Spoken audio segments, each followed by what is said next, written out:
aragtiin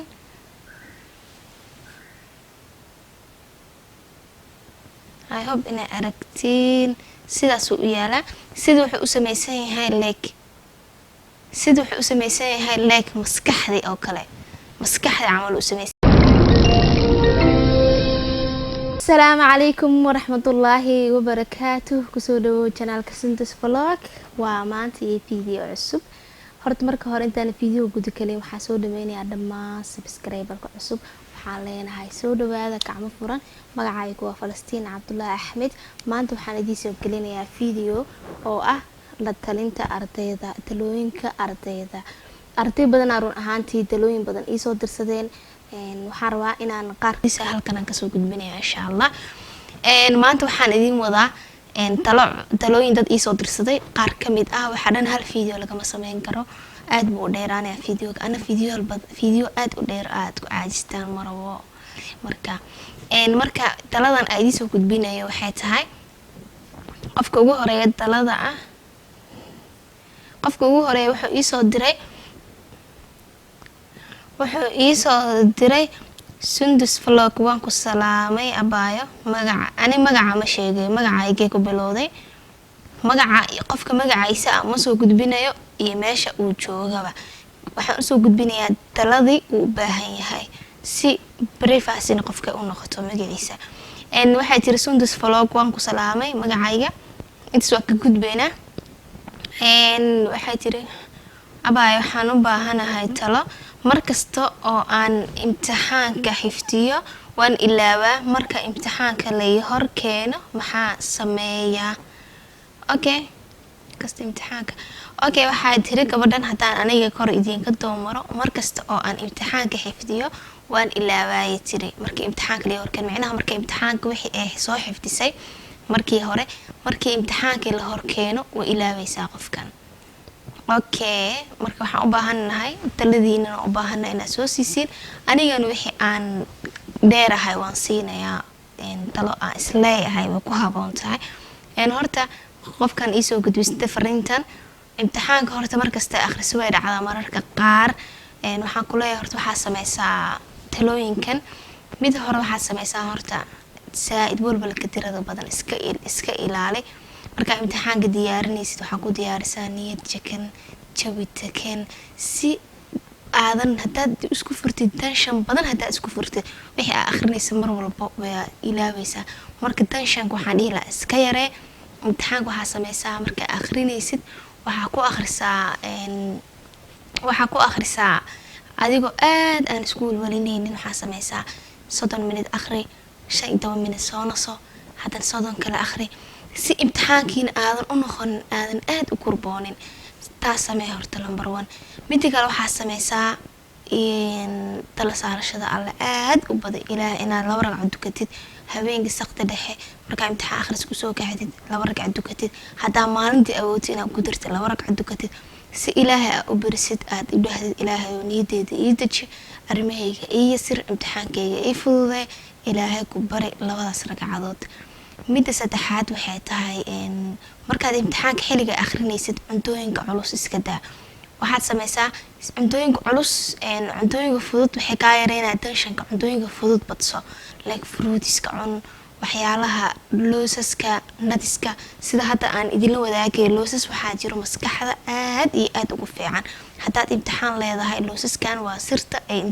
hindida badanka waxay isticmaalaan loosaskan imtixaanka xilliga ay leeyihiin imtixaanka waxay sameynaysaa waan idinla share gareynayaa loosaskaasi mid waxa waaye looskan wuxuu u sameysan yahay sida maskaxda sawirkeeda hadaa aragtay u sameysan yahay looskan hadaad ka heli kartid wadanka hadii laga helayo ma garanayo aniga halkan aan ku bartay hadaa wadanka ka heli kartid ka raadi hadii kale meel kale aad joogtidna waa ka helaysaa saan isleeyahay sidaas u yaala I hope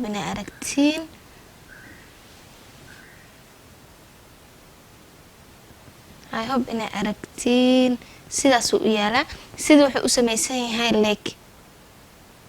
sameysan yahay like maskaxdi oo kale maskaxda camal u sameysan yahay looskan aad buu u fiican yahay xilliga imtixaanka akhrinaysid cuna ku dhihi lahaa sidoo kale xiliyada aad subax markaa soo kacda aroorta camal intaada imtixaanka bilaabay sabiib asna sabiibka aad buu ugu fiican yahay xasuusta waxyaalaha xasuusta aad ugu fiican uu kumid yahay xasuus sabiibka aan dhahe sidoo kale haddaa heli kartid looskan badso I hope inaa aragtiin looskan saas u yaalaa sawirka meesha inaad isoo saaraan isku dayaya waa almond yaa la magaciisa asigana aad buu ugu fiican yahay xilliga imtixaanka akhrinaysa sidoo kale waxaa sameysaa waxaan kula dalin lahaa sidoo kale inaad sameysid subaxi markaad imtixaanka leedahay intaadan meesha imtixaanka aadan dekin aad usii socotid waxaad qaadataa hal caag oo biyo caadi ah iyo waxaad qaadataa hal xabo chocolate oo xoogaa la eg halkaas xabo chocolate-ka waxay kaa yareynaysaa xoogaa tensionka badan aad bay u fiican tahay chocolate-ka weliba xilliga imtixaanka aa leedahay chocolate-kaas cun sidoo kale biyahaasi cab waxaad sameysaa markaad habeenkii waxaa seexataa 8 hours 8 saacadood imtixaan qof diyaarinaya hadaadan seexan karo waqtiga aad kuugu yaryahay waxaad seexataa habeenkii at least waxaad isku daydaa inaad seexatid 4 saacadood seexo wixii aa akhrisay subaxii markaad soo kacday xilligii saqda dhexe ama aad ku celi rabtid wixii aa akhrisay ku celi tartiibtaada wixii aa isdhahday ma taqaanid ha isku walwalanin indhaha mari xifdi leh subax markaad degtid meesha aa imtixaanka qoris haddaa iskuul watid ama jaamacad watid college waxaa watid meesha markaad degtid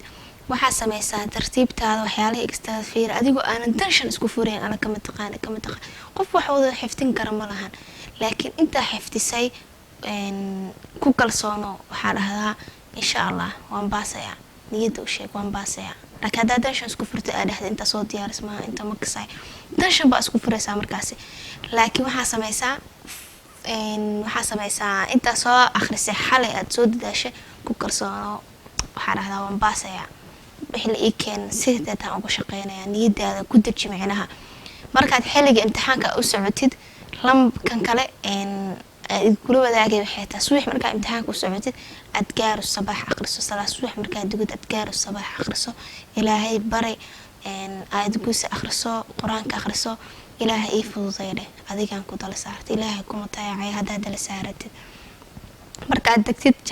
jaamacad iskuul meesha watid markaad u sii socotid waxaa sameysaa shokolaadada cun biyaha cab meesha fadhiiso tartiibtaada maskaxdaada degan ha iska waalin warqad lagu horkeeno waxa akhrisay ma ahan wax extra ah ku baashaal wixii ku dhibana dib ma lahan ha isku istreesin waxa taqaanid ka bilow su'aasha taqaanid tan ku xigto saa u taqaanid ee u kala horeeyaan qor wixii kale oo ku dhibo taas dib ma laha insha Allah hadda inta sameysid inaadan ilaawi doonin aan rajeynaya hadduu ilaahay yiraahdo muhiimada koowaad waa tensionka iska yareeya baayo ama abo waxaa tahay wiil kabarba qofkaas aasaan ugu dari lahaa idiga waxaa dal aad siin laheedeen commentiga ugu soo qora qofka kale wuxuu ii soo diray assalaamu calaykum kabilaa qofka wacalaykum assalaam waraxmatullah sundus vlog aniga waxaan rabaa inaa xifdiyo quraanka waxaan rabaa sida ugu fudud aan uga xifdin karo hadda waxaan xifdiyay ilaa 10 juz marka waxaa tahay gabar aqoontiini ka muuqato waxaan rabaa taladaada qofka wuxuu soo dhahay waxaan ka fahmay wuxuu dhahay horta assalaamu calaykum buka bilaaw calaykum assalaam aniga waxaan rabaa inaan xifdiyo quraanka waxaan rabaa sida ugu fudud ee aan ku xifdin karo hadda waxaan xifdiyay ilaa 10 juz marka waxaad tahay gabar aqoontiini ka muuqato dhahay thanks waxaan rabaa taladaada ما شاء الله تبارك الله هرت آد بان فرحسن هاي تلو نوعا إلى إيتماد ما شاء الله really آد بان فرحسن هاي ولا هرت ما شاء الله آد بان كوبهم بلينيا ما دام القرآن كلا حفتنيسد وآد ولي برادنيسد وفض أكو حفتليد وآد ديار وتامانت إنا حفتس تونجسنا حفتس ما شاء الله وضدي ذا هيسا only waxaa sameysaa qaabka ku xifdin lahayd aniga aan kula wadaagayo waxaa sameysaa quraanka laba ugal qaybso mid 30 juz ah bishii dhameynaysid iyo mid maalin kasto aad xifdinaysid inta maqra aad xifdin kartid adiga hal maqro laba maqro saddex maqro afar maqro laba bog hal bog half bog waxa aad xifdin kartid kaasoo gooni ah u xifdinaysid iyo 30 juz oo bishiiba aad dhameynaysid hadan soo laba celi bisha kale soo celi dhinacan waxa ka wada xifdiska dhinacan waxa ka wada quraanka oo akhrinaysid sonton juz aad dhameynaysid taas aan kugula talin lahaa ila tahay ma sha Allah waxaan ku leeyahay aad ba u dadaalaysa halkaas ka sii wad ilaah anagana ku quraanka oo dhan sonton juz kor ka wada qabto Allah naga dhigo aamin dhamaanteen idinkana idin duceynaya insha Allah maanta labada qof arwa talado in halkan ka soo gudbiyo haddaan talooyinka sii badiyo fiidiyowga aad noogu dheeraanayo waan jeclaan lahaa in talooyinkiin dhaqso ay soo wada gudbiyo insha Allah laakiin waan soo gudbin doonaa waxba hay dhararsanina hadduu Ilaahay yiraahdo waxaan idin leeyahay insha Allah qof walba waxaan u rajeynayaa guul qofka waxbarashada ku jiro waxaan leeyahay insha Allah waxaan ku rajeynayaa guul waxaan ku rajeynayaa horumar qofka ganacsi ku jiro waxaan leeyahay ganacsiga inaad ku baraartid ku horumartid meel ku gaarsan ku rajeynayaa qofkii hadda ku haminayo inuu wax bilaabo haday noqoto waxbarasho haday ganacsi noqoto waxaan leeyahay ka